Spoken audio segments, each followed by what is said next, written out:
el tratamiento de los proyectos que hoy estamos teniendo que tratar en función de los emplazamientos dispuestos la semana pasada, sin ponerlos en un marco amplio y de fondo. El marco amplio y de fondo es, yo diría, atraviesa todos nuestros debates, todas nuestras discusiones. El Poder Ejecutivo sostiene que el presupuesto se construye a partir de los recursos disponibles y luego se determinan en qué se gastan.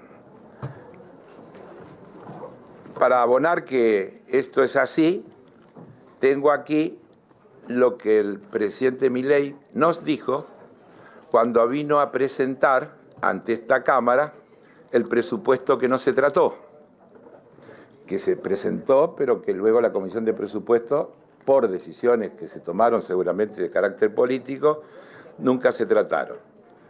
Dijo el presidente de la Nación: este proyecto de presupuesto que estamos presentando hoy aquí tiene una metodología que blinda el equilibrio fiscal sin importar cuál sea el escenario económico. Esto significa que independientemente de lo que ocurra con la economía a nivel macro, el resultado fiscal del sector público nacional estará equilibrado. La primera premisa de lo que partimos es que el superávit primario tiene que equivaler o exceder obligatoriamente al monto de los intereses de deuda a pagar. Es decir, el nivel del gasto a erogar estará condicionado por el nivel del superávit primario a conseguir, que a su vez estará condicionado por los ingresos observados netos del monto de intereses a pagar por la deuda. Y más adelante, en la misma intervención, para no hablar a toda, refiriéndose a las responsabilidades del Estado, al rol del Estado según su visión, dijo: por eso es hora de volver a las bases y barajar de nuevo algunas definiciones. Lo fundamental que tiene que hacer el Estado es asegurar la estabilidad macroeconómica, las relaciones exteriores y el imperio de la ley. Punto. Cualquier otra cuestión puede resolverse a través del mercado o es competencia de los gobiernos subnacionales, es decir, si las provincias lo quieren hacer, es cosa de las provincias. Por lo tanto, cuando estamos discutiendo acá y todas estas discusiones que tuvimos el otro día, y se habla del Garraham, y se habla del CONICET, y se habla de la eficiencia, y se habla de que puede haber personas que fingen discapacidad y que hay que corregir y que lo que se quiere es corregir todas esas cosas, se está falseando la verdad. La verdad está planteada en este discurso que el presidente de la Nación nos dio formal y oficialmente cuando vino a presentar el proyecto de presupuesto. En la concepción de este gobierno, el Estado se encarga de la macroeconomía, las relaciones exteriores y la seguridad. Y el resto tiene que desaparecer del Estado y debe hacerse cargo el mercado.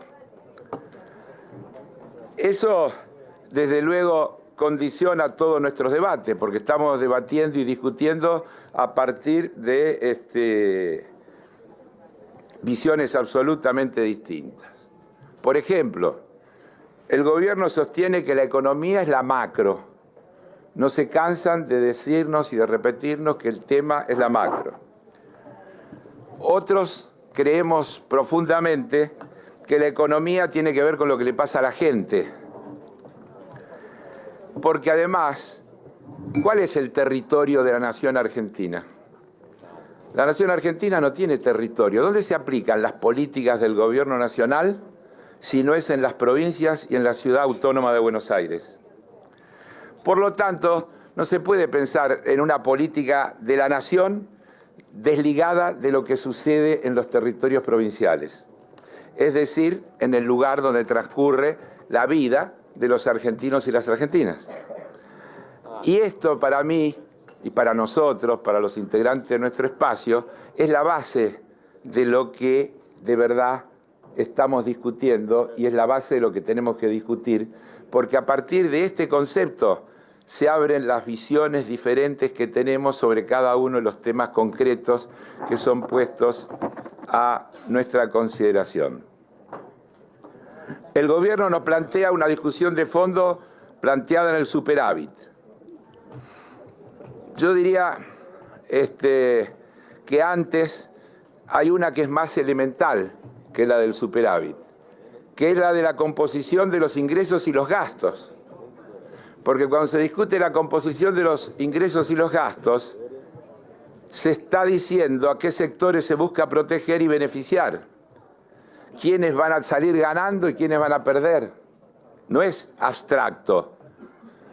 Todo el debate que venimos dando en cada una de nuestras sesiones, en cada comisión, en cada plenario, en última instancia, tiene que ver con ese concepto de cómo se acumula y cómo se distribuye. Veamos algunos ejemplos concretos. La Oficina de Presupuesto del Congreso dice que el incremento excepcional de emergencia del 7,2 para las jubilaciones tiene un impacto fiscal para la segunda parte del año del 0,41 del PBI. El bono de 110.000 implica 0,38, es decir, 0,79 ambos conceptos. Prácticamente es lo que ha caído el ingreso de la Administración Pública Nacional en lo que va del año. Es decir, 0,70, 0,7 del PBI cayeron los ingresos. ¿Por qué cayeron los ingresos? Porque en diciembre se permitió que caduque el impuesto país que gravaba la compra de bienes y servicios en el exterior con tarjetas de crédito y débito, así como la compra de divisas para ahorro y algunas importaciones. Y eso hizo perder ese ingreso equivalente a lo que por el otro lado se quiere recortar. Por eso digo que hay que ver las dos columnas, los dos lados del balance y encontrar entonces qué es lo que se quiere hacer y cuál es el objetivo. El impuesto país en el 2024 explicó casi el 5% del total de lo recaudado. Casi el 5%. Sin embargo, el gobierno eligió no prorrogarlo, es decir, renunció a ese 5. Y si es cierto que su objetivo es el superávit primario, que supere el valor de los intereses, que además son cada vez más grandes porque cada vez hay más deuda, y bajan los ingresos porque se eliminan, el tamaño del ajuste que hay que hacer del otro lado cada vez es más grande. Es clarito, le pueden dar la vuelta que le quieran dar, no hay cómo escaparse de esto. Para el 2025, este año, se estima una pérdida en la recaudación del 1,1 del PBI por este concepto. Pero no es el único impacto. Según el último balance cambiario del Banco Central, 1 millón de argentinos compraron 2.416 millones de dólares y gastaron otros 720 con tarjeta en el exterior solo en junio, o hasta junio. A esto hay que agregarle el efecto de la liberación de importaciones, toda la apertura que se ha hecho.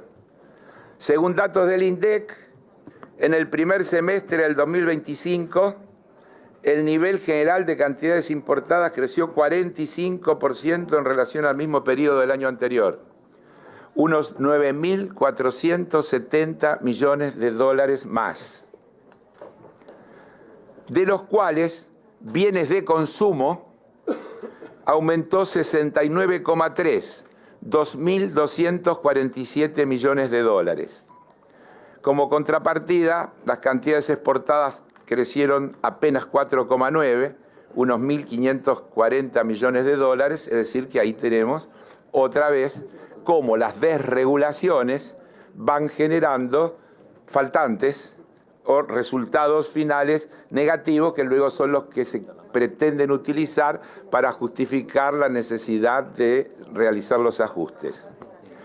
Entonces, vamos a decirlo en la misma terminología que usa el presidente. No es que no hay plata. El tema es que el gobierno elige a quién se la da y a quién se la quita. Plata hay y tiene que quedar clarito. Se la niega a los jubilados, se la niega a las universidades, se la niega a las personas con discapacidad, para nombrar algunos de los más cercanos y sensibles y con los que estamos discutiendo, pero al mismo tiempo le baja las alícuotas a las retenciones de productos agropecuarios, establece la eliminación de retenciones de minería al establecer una alícuota del 0 para 200 productos, entre ellos oro y cobre. Eliminaron las retenciones de las exportaciones de oro y cobre. Es gravísimo. ¿Cuál es la explicación?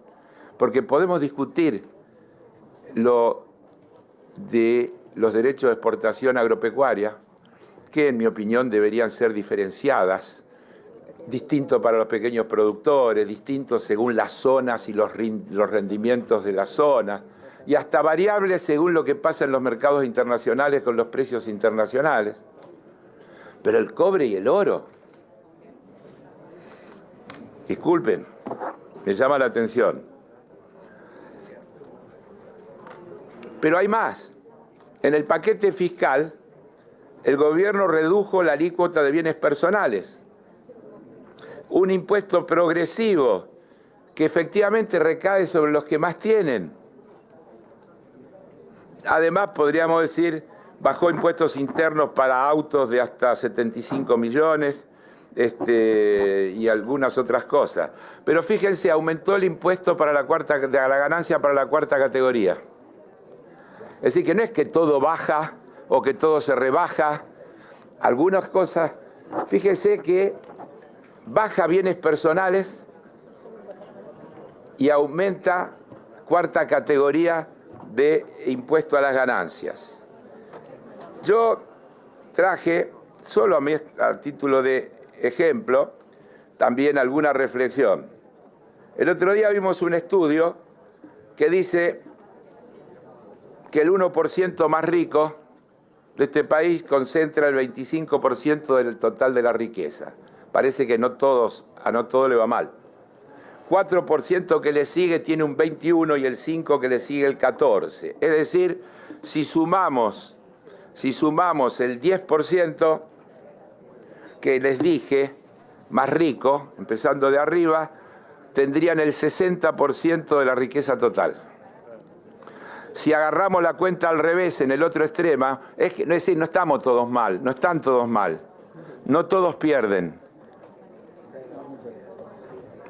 Si tomamos el otro extremo, el 50% más pobre tiene el 4% del total de la riqueza. El 4% del total de la riqueza.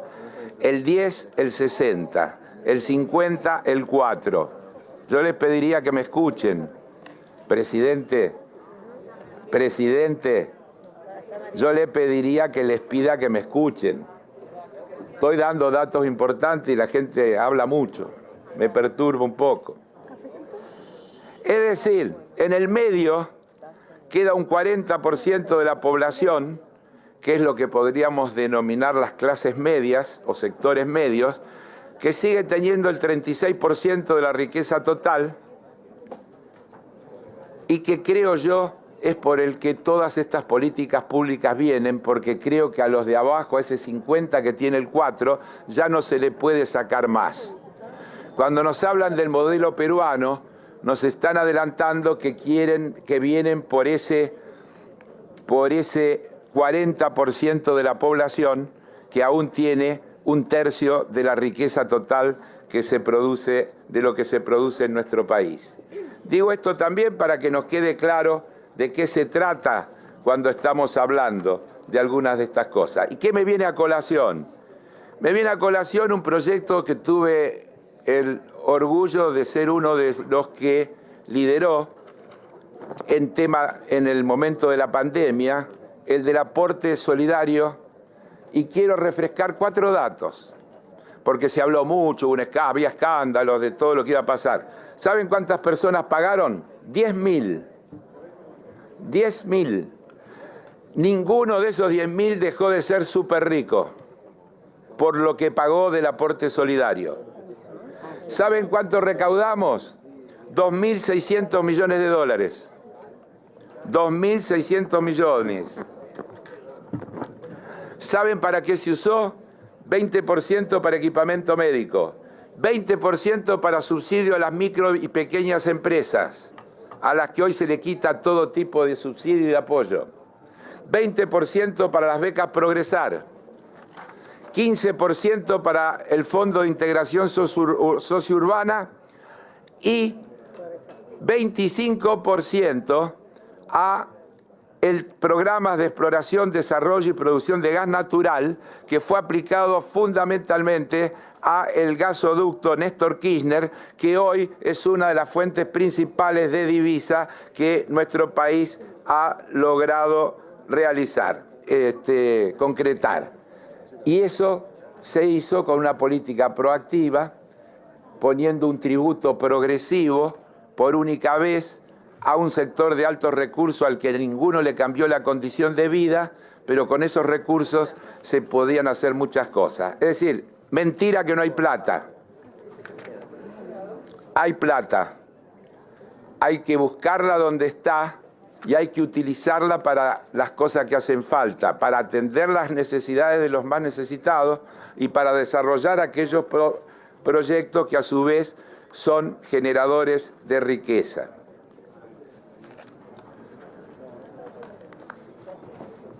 Podría seguir un largo rato, pero ya el presidente me está mirando mal. Y no importa, ya sé. No, hace a un juego que tenemos nada más, no pasa nada. Fíjense, con el paquete fiscal, el gobierno redujo la alícuota de bienes personales, ya lo dije, lo cual, ¿a quién le hacía falta que suceda eso?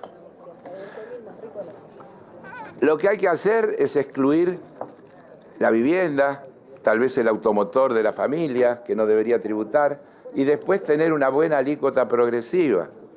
El impuesto a las ganancias, en vez de cobrárselo a la cuarta categoría. No se trata de que las empresas no tengan rentabilidad. Pero ¿cuál es el sentido de darle exenciones impositivas a una empresa cuya cabeza incluso vive en el exterior para no pagar impuestos en el país y que se ha convertido en la empresa que más patrimonio y más facturación tiene, incluso superior a YPF, y tiene exenciones impositivas? ¿No parece que es un poco injusto que estemos discutiendo si hay plata para los jubilados o para las personas con discapacidad o para estos fondos que las provincias reclaman que no tienen costo fiscal, como aquí ya se dijo, porque devienen de recursos que le pertenecen a las provincias? Ahora bien, quiero advertirle a los que nos están escuchando que además de lo que estamos discutiendo, si no hay un cambio de rumbo, lo que viene es mucho peor. En un reciente documento de una fundación de las que suelen ser, yo diría, las fuentes ideológicas que alimentan el pensamiento del actual gobierno, se planteó la necesidad de eliminar impuestos como ingresos brutos, el impuesto al cheque, los derechos de exportación, sellos y tasas municipales sobre las ventas, hasta llegar a una quita del 7,6% del PBI. Para que nadie dude, es una presentación de la Fundación Mediterránea, porque si no lo digo como un eufemismo y alguno dirá de quién. La Fundación Mediterránea. 7,6% del PBI propone eliminar de impuestos. Ahora, si juntamos esta propuesta con lo que leí que dijo el presidente de cómo se maneja el presupuesto, si se bajan 7,6% más los ingresos, hay que bajar 7,6% más los gastos, hay que seguir recortando, hay que seguir despidiendo, hay que seguir cerrando reparticiones, hay que seguir en la misma línea que este gobierno viene trabajando. No es baladí la cosa. El impuesto al cheque, por ejemplo, según la Oficina de Presupuesto del Congreso, en el acumulado hasta junio, dicho impuesto recaudó 7,5 billones de pesos. Miren todo lo que se puede hacer, miren lo que habría que suprimir si se corta el impuesto al cheque. pero también está del lado de los gastos. Compramos 24 aviones de combate F-16 por 650 millones de dólares. ¿Cuál era la necesidad y la urgencia de gastar 650 millones de dólares en una situación como esta? Insisto con estos datos y estos números para ver que no es cierto que no hay plata, que lo que hay es criterios de a dónde se le recauda, a quién se le saca y a quién se le da. Toda decisión fiscal, del lado que sea, ya sea del lado de los ingresos o del lado de los gastos, está estableciendo las prioridades de las políticas públicas, está definiendo quiénes se benefician y quiénes se perjudican. Las políticas que impulsa este gobierno claramente perjudica a los más débiles y quiere beneficiar a los más poderosos. Es difícil discutir temas puntuales porque nuestra diferencia es sustancial. Estamos enfrentando dos visiones de sociedad distintas, dos modelos de país distintos. Y en cada uno de los temas que se plantean, piénsenlo, van a ver que estamos discutiendo los dos modelos de país. Por un lado, estamos discutiendo frente a la idea de los que nos dicen que el Estado es un enviado del demonio. Y entonces hay que suprimirlo. Yo lo leí con una frase textual del presidente, pero le podría leer 20 frases del presidente hablando de la perversidad del Estado y de la necesidad de suprimirlo. Hasta la más famosa, esa donde dice: soy un topo infiltrado para destruirlo desde adentro. No dijo para hacerlo más eficiente.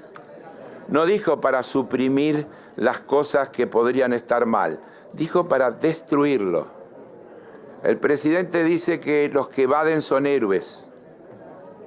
El presidente dice que los que se llevan la plata al exterior son héroes, los que no pagan impuestos son héroes.